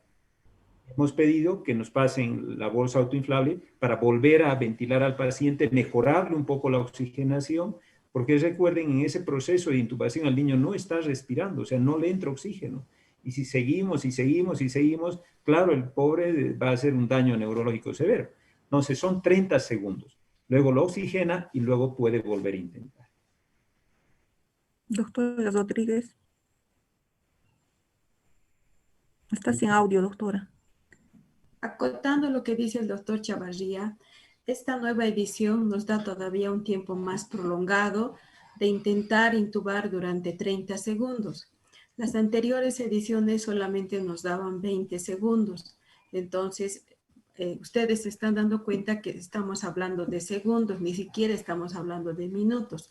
Si en ese lapso de tiempo no hemos podido, entonces debemos retroceder. ¿Para qué? Para que no se deteriore más rápidamente la frecuencia cardíaca, para que el niño, el recién nacido, tampoco se descompense más aún, entonces retroceder y hacer una ventilación efectiva hasta que logremos que el niño esté con un color mejorado que cuando estábamos intentando la intubación, también que haya una expansión torácica y sobre todo que haya una elevación de la frecuencia cardíaca. Entonces, en comparación a la anterior edición, entonces ya tenemos más tiempito, tenemos 30 segundos, pero estamos hablando de segundos. Y recuerden que la intubación va a salvar a ese recién nacido. Y recuerden también que en estas épocas de COVID, la intubación era un método que era pues súper buscado a los especialistas. El solo intubar a un paciente con COVID ameritaba que a la persona que haya logrado y haya tenido éxito en el adulto le pagaban 800 bolivianos.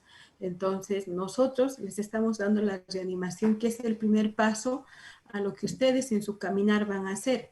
Cuando sean médicos generales, seguramente van a estudiar, se van a preparar en RSP adulto. Entonces, el primer paso ya lo tienen, que es la reanimación neonatal, pero la intubación requiere práctica y requiere conocimiento, si no vamos a producir lesiones en la base de la lengua si no sabemos cómo debemos hacer la intubación.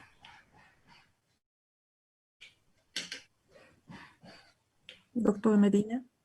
Bueno, yo haciendo énfasis en lo que dice la doctora Rodríguez con respecto a la intubación y a lo que uno va aprendiendo, pues como anécdota decirles que cuando yo me estaba formando pediatra, me tocó atender a un paciente que tenía síndrome de Pierre-Robin, y que obviamente al tener este síndrome tuve que hacerle una intubación porque pues en el momento que se recostaba, la lengua se le venía para atrás y pues prácticamente el paciente empezaba con una dificultad respiratoria muy intensa.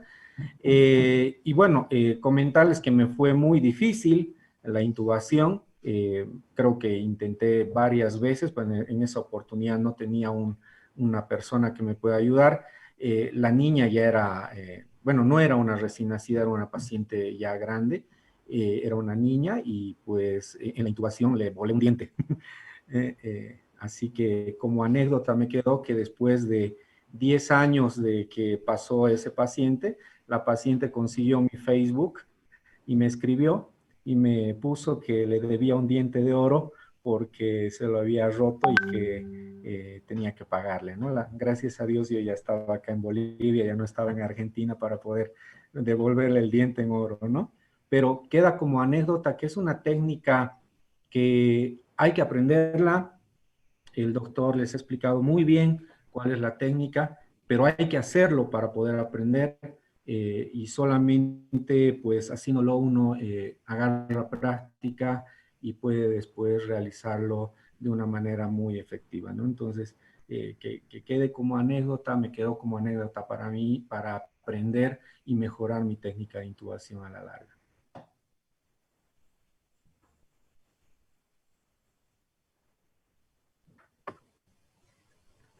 Doctor Chabazí. Sí, en realidad una pregunta y un comentario para todos. Observaban ustedes que en el tercer video, luego de que realizamos la intubación endotraqueal e íbamos dando ventilación a presión positiva, el doctor Medina me pedía que vaya jalando el tubo. ¿Por qué el doctor Medina me pedía que jale el tubo? ¿Cuál creen que ha sido el motivo? Porque si el tubo hubiera estado más hacia abajo, se hubiera deslizado hacia el bronquiolo derecho y solamente estaríamos dando ventilación hacia un pulmón. Y nuestro objetivo es ventilar a ambos. Y en la guía nos indica que tiene que estar a 1 centímetro o 2 arriba de lo que es la carina, y en la radiografía, en la lumbar, en la torácica 2.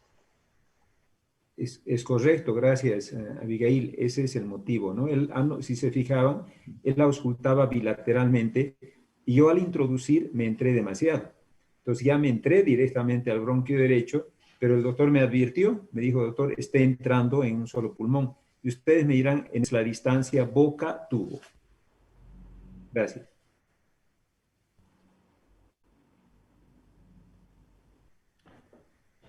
Doctor Medina.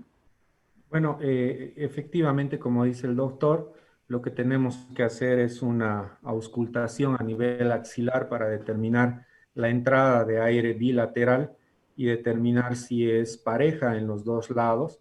Si obviamente la ventilación es nula en el lado izquierdo, significa que probablemente el tubo endotraqueal haya entrado directamente al bronquio derecho. Y la técnica en este caso sería ir retirando de a poco, como lo ha ido haciendo el doctor, hasta que la persona que esté controlando y auscultando determine que la ventilación es pareja en los dos lados. Algo que también es muy importante recordar, y es que cuando ustedes hagan la intubación, en alguna vez que la hagan, estén seguros. Uno de los errores que veíamos cuando nosotros enseñábamos intubación en las clases presenciales es que muchas veces la emoción de intubar hace que llegue un momento en que cierran los ojos cuando están intubando, o que cuando están poniendo el tubo, con el mismo tubo se están obstaculizando lo que es la visión. Al hacer esto, tienen una posibilidad de que en ese momento de entrar, primero lastimen las cuerdas vocales si no están abiertas, y otra que ni siquiera entren a lo que es la vía aérea y se vayan directamente al esófago. Ya lo que mencionaba en algunas ediciones anteriores del libro de reanimación neonatal es que es mejor no tener un tubo a tener un tubo mal puesto, porque un tubo mal puesto me va a obstaculizar muchas cosas. Me va a obstaculizar, primero me va a hacer pensar que lo he intubado y no está intubado. Me va a obstaculizar la boca, que de por sí ya en un paciente recién nacido es muy pequeño, y me va a estar ocasionando que el paciente no ventile bien, ¿no? Entonces voy a estar perdiendo el tiempo. ¿Y qué tengo que hacer si yo creo o no estoy seguro de si el paciente está bien intubado, ¿no? Obviamente que ya el doctor les ha descrito cómo darse cuenta, el detector de CO2, el aumento de la frecuencia cardíaca, pero hay veces que uno dice, pero yo estoy seguro que lo he intubado, ¿no? Entonces, ante la inseguridad es mejor sacar y volver a intubar. Y si ustedes tienen la plena seguridad, pues ustedes podrían utilizar el laringoscopio, ¿no? Ya con el tubo puesto, utilizar el laringoscopio, hacer una laringoscopia y solamente revisar, ¿no? Obviamente esto demora un poco, es más dificultoso, pero es una buena forma también de ver si ustedes realmente están en la estructura donde querían meter el tubo, ¿no? Que es la glotis.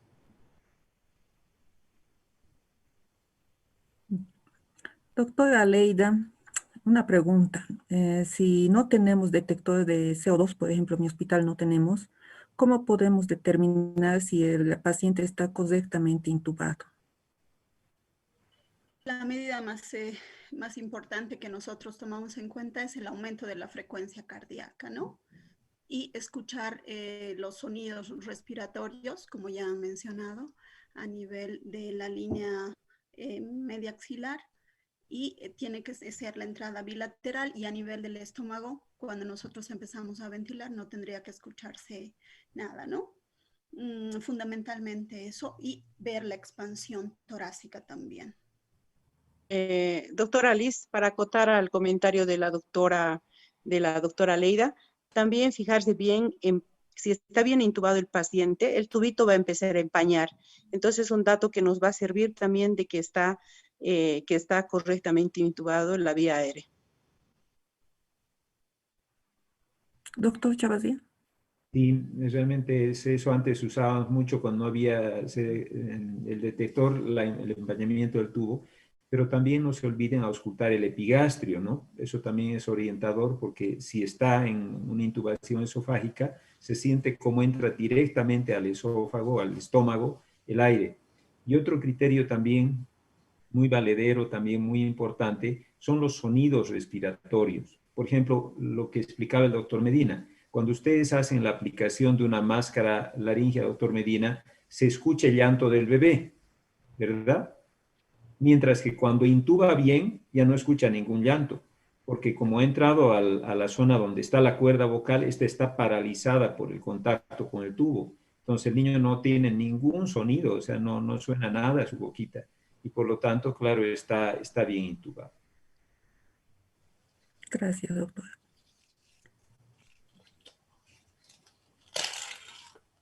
¿Jóvenes alguna? Pero sí, doctora Leida. Para los jóvenes, si nosotros estamos seguros que hemos hecho la intubación endotraqueal, pero el niño presenta un deterioro o no hay una mejoría evidente, ¿qué es lo que podría estar pasando?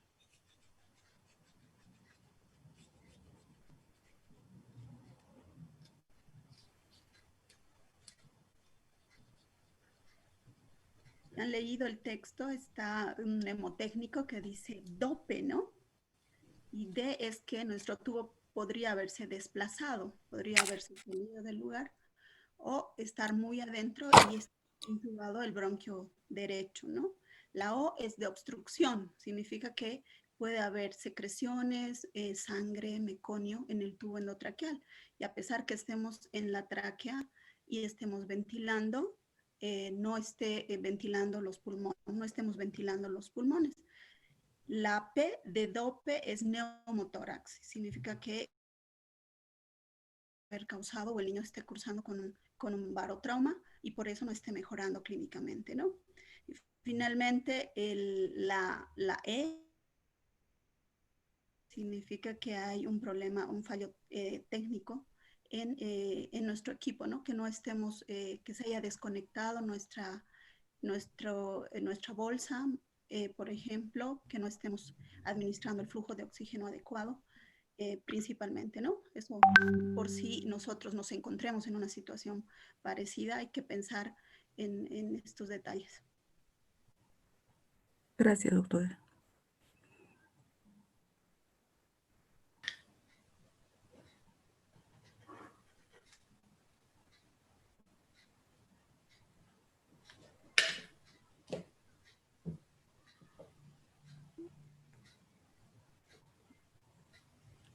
¿Jóvenes alguna pregunta? Abigail. Sí, doctor, es una pregunta. Si la saturación de oxígeno es óptima y la ventilación mecánica o la mecánica del tórax también del niño es también buena. Nosotros tenemos que retirar inmediatamente el tubo endotraqueal o tenemos que esperarlo un tiempo. Doctora Rodríguez. Si la intubación endotraqueal ya nos está mostrando que el niño está con una ventilación eficaz y una frecuencia cardíaca por encima de 60 latidos por minuto, entonces tenemos la opción de retirar el tubo endotraqueal y colocar oxígeno complementario. Y el niño no vamos a recurrir a ventilación a presión positiva, sino oxígeno complementario puede ser por una bolsa inflada por flujo, puede ser por un reanimador de pies en T y así iremos retirando pausadamente y paulatinamente el oxígeno en el recién nacido. Gracias, doctora.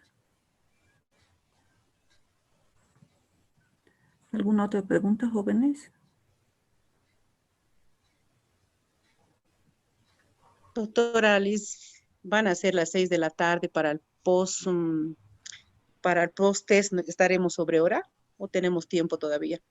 El póster va a ser a las 6:30. Eso es lo que me indicaba el doctor Medina. Está programado para las 6:30.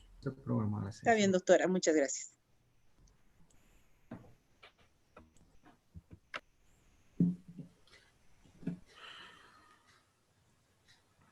¿Algún docente quiere complementar algo sobre el tema?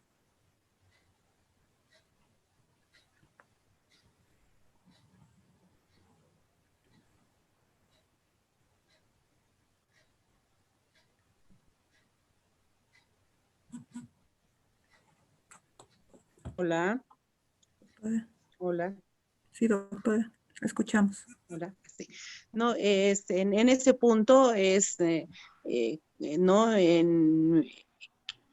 un paciente crítico, un paciente que hemos llegado a intubar. Yo creo que a este paciente lo vamos a referir seguramente a otro nivel y obviamente va a entrar seguramente a tener otros cuidados, ¿no? Porque van a estar todavía afectados otros, a tener control estricto, a monitorizar y a sacar gasometría. Yo creo que no sería conveniente extubarlo si yo no estoy segura, teniendo una terapia, mínimamente una terapia intermedia, ¿no? Entonces yo creo que es nomás monitorizar y vigilar y no sacar tan prontamente el tubo endotraqueal, ¿no? No sé qué opina el doctor Medina o el doctor Chavarría.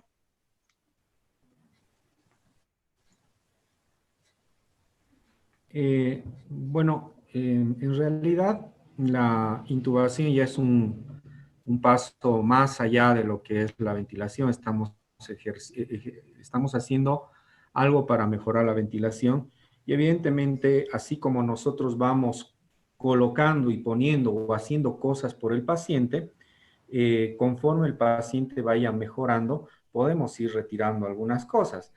Por ejemplo, si nosotros en algún momento, que ya la siguiente semana vamos a hablar de masaje cardíaco, vemos que el paciente ha mejorado, pues retiraremos el masaje cardíaco. Si el paciente en algún momento no necesita ya la ventilación a presión positiva porque tenemos respiraciones propias del paciente eficientes y obviamente la saturación es relativamente buena, podremos ir quitando la ventilación. Ahora, el quitar o no el tubo endotraqueal siempre va a ser supeditado también a qué es lo que le ha llevado al paciente y a tener la necesidad del tubo endotraqueal, ¿no? Probablemente ese paciente tampoco va a salir inmediatamente y va a estar como si fuera un niño normal.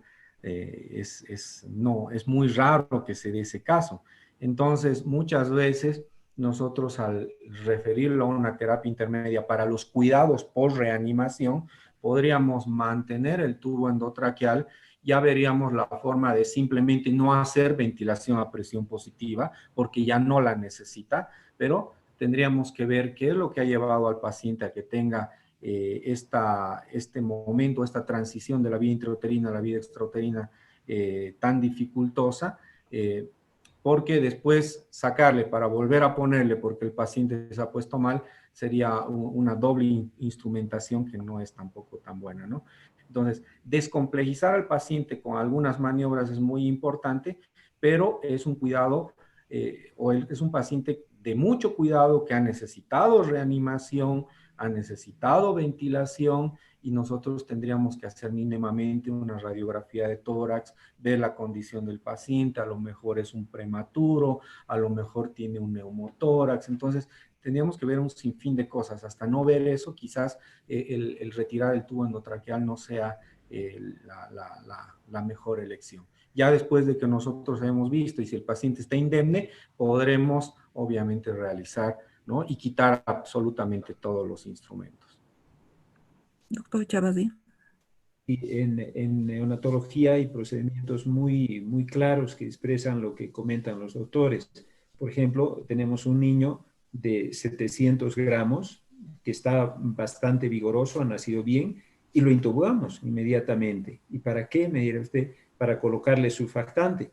Pero una vez que hemos pasado el surfactante y asegurado que ha entrado al área pulmonar, retiramos el tubo en forma inmediata, o sea, un surfactante profiláctico, porque sabemos que el niño no va a poder producir surfactante y por lo tanto ya le hemos puesto un toque y luego vamos viendo cómo está. En el paciente del ejemplo de nuestro caso clínico, era un niño con una asfixia confirmada. Recuerden ustedes que había sufrido una ruptura uterina la madre y el bebé evidentemente ya mostraba signos de sufrimiento fetal severo, ¿no? Con una característica de recién nacido muy deprimido y que llegó a la intubación. Si este niño mejora, evidentemente hay que pensárselo muchas veces para extubarlo, porque evidentemente está dañado, ¿no? Y lo más probable es que nuevamente vuelva al tubo, a la ventilación mecánica, porque no hay opción para él. En consecuencia, siempre ser cuidadosos, repito lo que decía el doctor Medina, con cada caso clínico que tengan, y no solo guiarse, digamos, porque un ratito haya mejorado, porque lo hemos visto todo, ¿no? Mejora, pasa un tiempito y otra vez vuelve a empeorar, ¿no? Entonces, siempre ser cautelosos con los procedimientos en el área neonatal. Muchas gracias, doctor. Si no hay más preguntas, entonces, jóvenes, daríamos por concluida el taller. A todos los asistentes, muchas gracias por su participación. Esperamos haber absuelto todas las dudas de ustedes. Estamos seguros que todo lo que hemos visto el día de hoy les va a servir en su vida profesional. Muchas gracias por su participación nuevamente. Un saludo cordial. No olviden que su examen está programado para las 6:30.